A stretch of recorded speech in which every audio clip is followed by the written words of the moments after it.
श्री शिवाय नमस्तुभ्यम.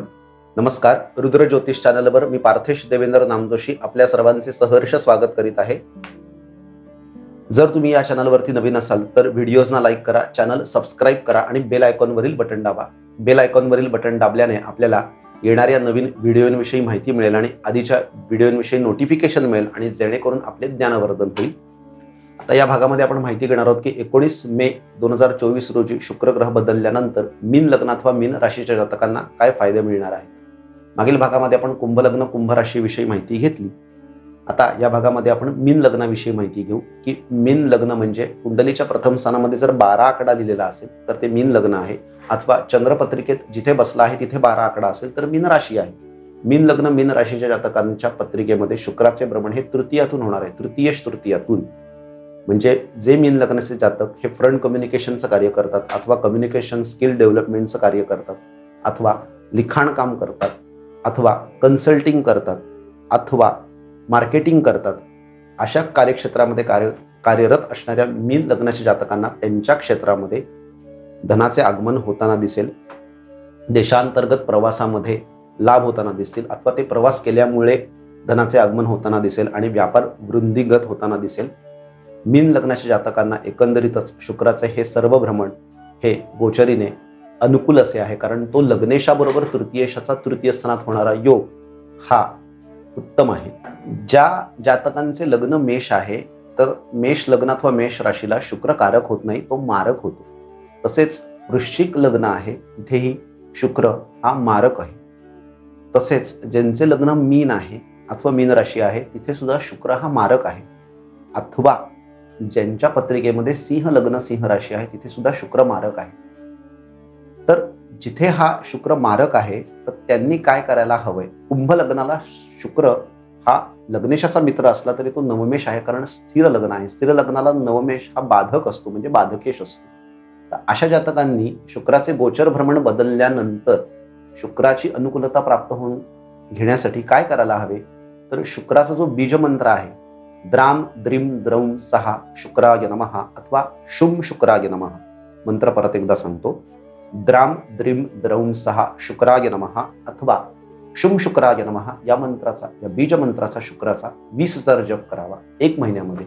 तुम्हाला रिझल्ट हा दिसून येईल की शुक्र ग्रह हा धनाचा कारक असल्यामुळे धनाच्या बाबतीत रिझल्ट दिसून येईल. तो फास्ट मुव्हिंग प्लॅनेट आहे आणि शुक्र हा स्त्रीकारक आहे. म्हणजे विवाहित ज्या स्त्रिया आहेत अथवा कुमारिका आहेत त्यांचे शुक्रवारी शुक्राच्या होऱ्यात म्हणजे सूर्योदयापासून पुढील 1 तास पूजन केल्यास तुम्हाला शुक्राची अनुकूलता प्राप्त होईल. पूजन कसे करावे तर सुवासिनींना अलंकार द्यावा, अथवा सुवासिनींना त्या ठिकाणी हळद कुंकू प्रदान करून हळद कुंकवाने त्यांचे पूजन करून त्यांना त्या ठिकाणी श्रीफळ द्यावे आणि श्रीफळ देऊन त्यांना नमस्कार करावा आणि एखादा गोड पदार्थ त्यांना त्या ठिकाणी दान द्यावा, जेणेकरून तुम्हाला शुक्र ग्रहाची अनुकूलता प्राप्त होईल.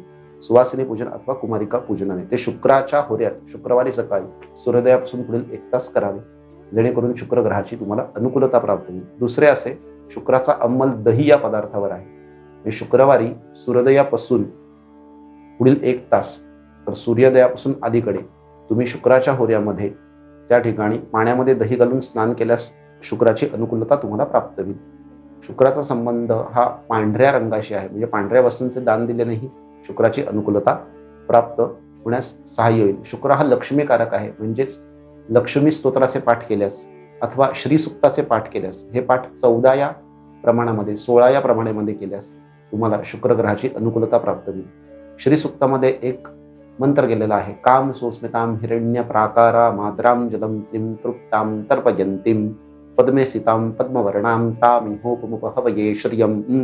या मंत्राचा तुम्ही जप केल्यास, या मंत्राचा तुम्ही 14,000 अथवा 1400 जप करून बेलफळाने शुक्रवारी शुक्राच्या होऱ्यात त्याचे हवन केल्यास निश्चितपणे तुम्हाला धनाची प्राप्ती होताना अथवा धनाची कोणत्याही प्रकारे कमतरता न पडताना दिसेल. शुक्राचे त्या ठिकाणी द्रव्य आहे तूप, गायीपासून बनणारे तूप हे शुक्राचे द्रव्य आहे.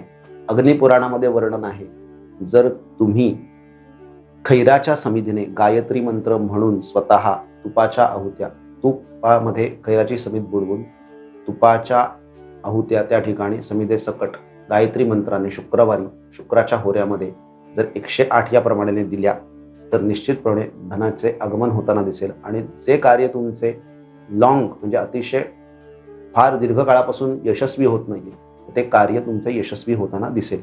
गायत्री मंत्राने आहुती देणे आवश्यक आहे.